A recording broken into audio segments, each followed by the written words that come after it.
Hi, I'm Aaron Edwards with Dad's Hug 2. We're going to spend a little bit of time in this video talking about some maintenance things that we can do on our vehicle. Things that we need to check so that your vehicle will run smoothly and avoid costly expenses in the future. We're going to talk about how to check your oil, how to refresh your windshield wiper fluid, how to check the tread depth on your tires, and how to check the air pressure. Now, I want to make sure you understand something very clearly. I'm just a dad. I'm not a mechanic. The advice that I'm giving you is the same advice that I gave my own kids. I gave it to them so that they could save some money in the future on mechanics bills and to keep them extremely safe in their vehicle. That's what I want to do for you. So, if you're concerned, and I would be too, make sure to check your owner's manual to see that there's no variance from what I'm teaching you. These are the things that I've learned over 52 years of being on this earth, and I'm just trying to pass them on to you. But again, I'm no mechanic. I don't work for the manufacturer. I'm just a dad doing what dads do.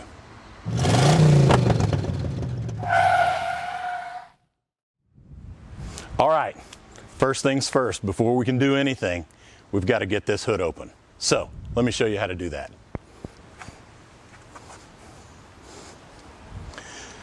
So, not every vehicle is the same.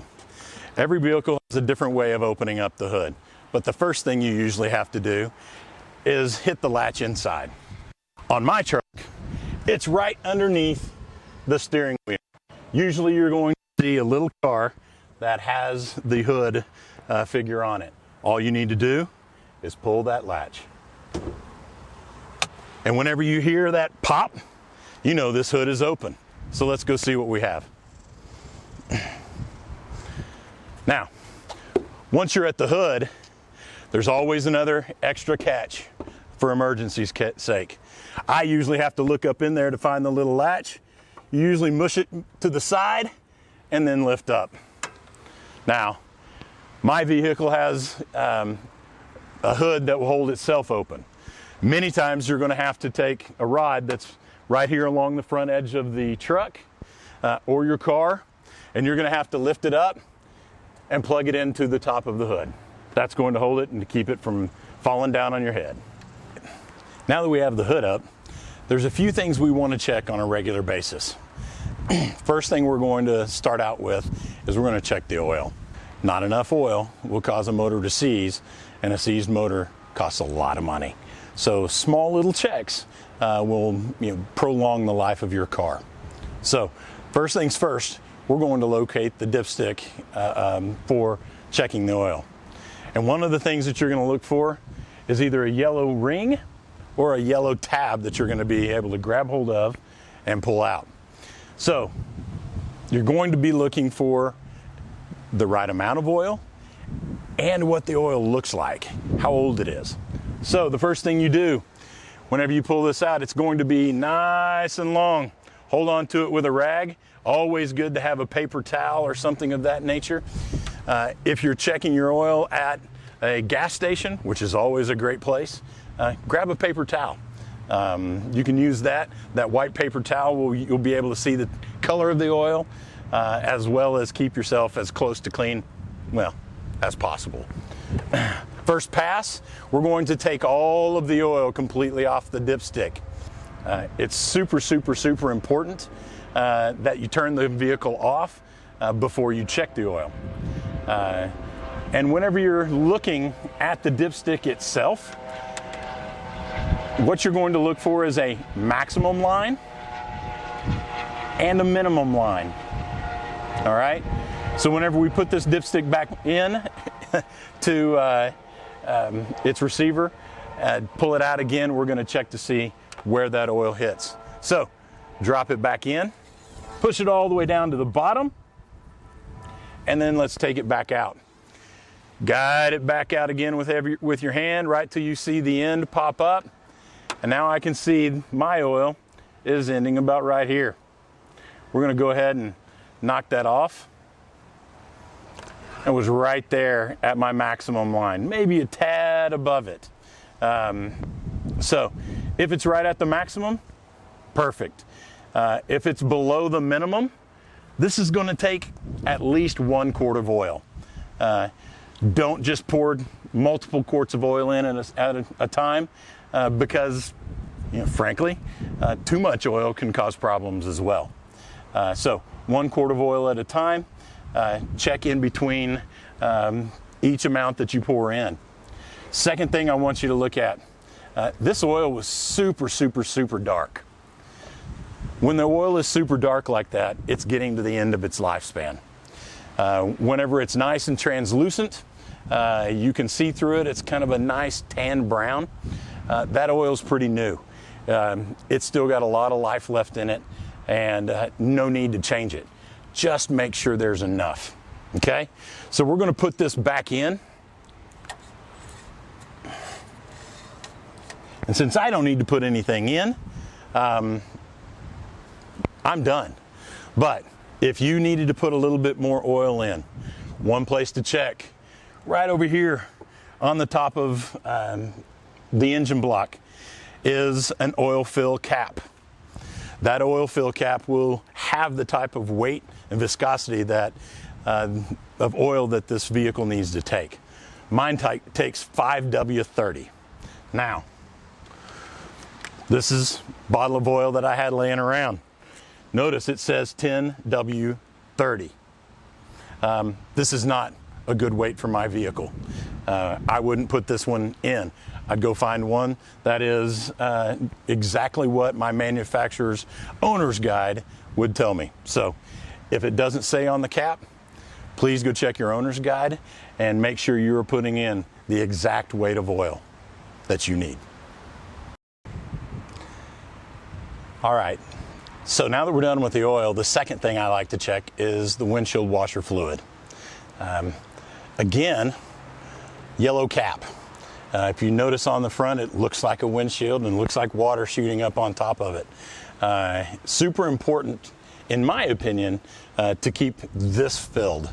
I hate it if I happen to be out of washer fluid on the day after a rainy day, ground's still wet, cars going in front of me, kicking up spray on me, and I can't clean my windshield. A clean windshield keeps you safe.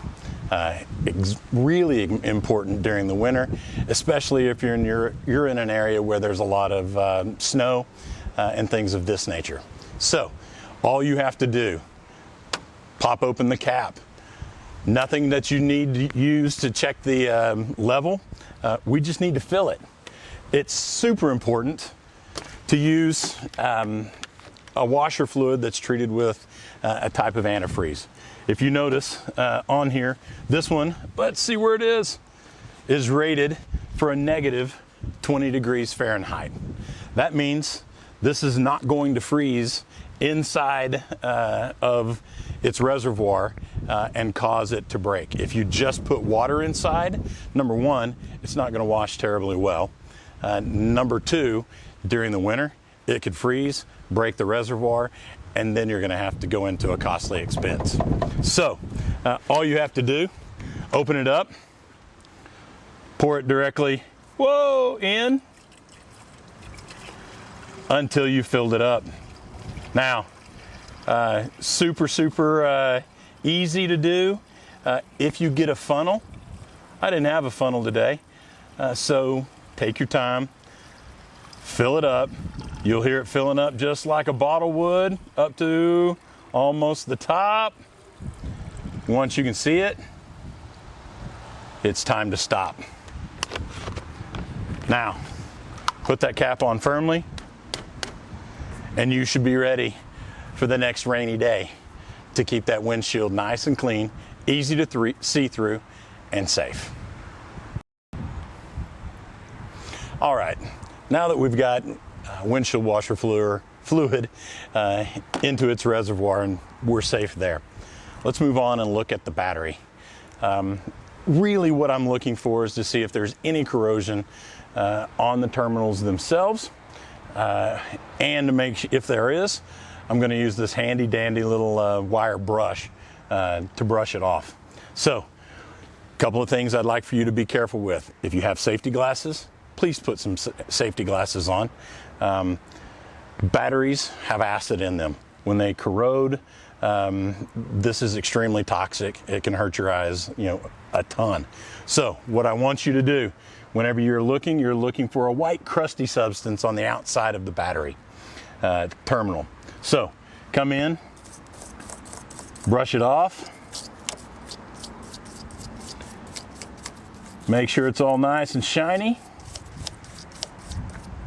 Brush away from yourself. Don't bring it this way. Brush it away from yourself. All right. Once you feel comfortable that it's good, grab your handy dandy wrench. Check on the battery terminal itself. If I tighten it down, or I need to make sure it's good and tight. Now, quick check. We're all good.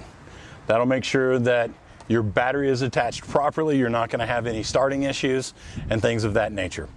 We'll talk later about how to jump start a battery if you happen to have a dead battery. So you don't have just one. Make sure and check both of your terminals. Clean them off and make sure that there's no corrosion.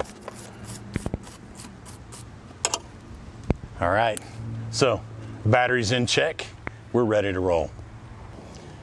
So the last check that I do on a monthly basis is checking my tires. I'm gonna need two different pieces of equipment for this. Number one, a handy dandy tire pressure gauge. You can pick these up a little bit anywhere. Amazon has them for 99 cents. Harbor Freight has them for 99 cents. You can get them everywhere. You need to keep one of these in your car at all times. So, second thing, a penny. A penny works wonders whenever you're checking the tread depth of your tires. So, we're going to check the air pressure first. We're going to take the cap off of the valve stem, and then we're going to take the tire pressure gauge, put our thumb on the back of the head of it, put it over the valve and press in and let go. Quick and off. That will extend the actual measure. This one says I have 40 pounds of pressure right there. Exactly what I'm supposed to have on my tires. In the winter, it will fluctuate down. Cold air makes tires lose pressure, so make sure you're keeping them in the right space. Warm air, hot air, 100 degrees like today, it's going to make them expand. You can have too much air. So keep them in the right spot. If you have too much air, all you have to do, backside of the pressure gauge, push it into the middle of the valve stem, and you'll hear a little air come out. Little bits at a time. Don't just leave it on there for 30 seconds. You might let too much out.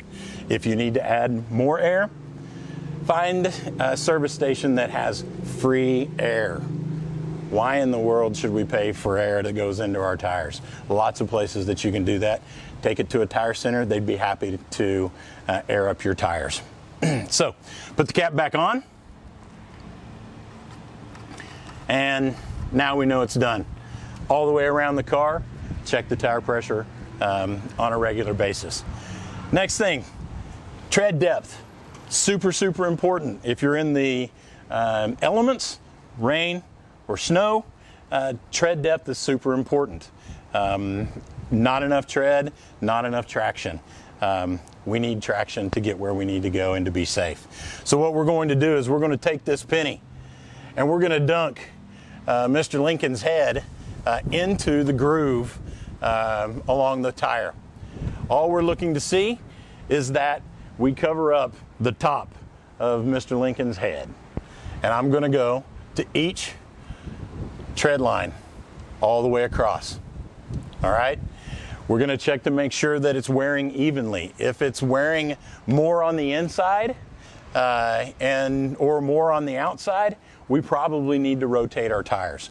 If we absolutely have zero tread in the back, let's get to a tire center. Probably time to change your tires. It's super, super important to rotate your tires on a regular basis. I would check your owner's guide to make sure that you see what they suggest, for your vehicle. New tires, new way of rotation. A lot of times, if you bought all 4 tires from a tire center, all you have to do is take them in. They'll rotate them for you. So again, if you see Mr. Lincoln's head, top of his head, you don't have enough tread. You're not safe. And the one thing I need is for you to be safe, because you're super important to us.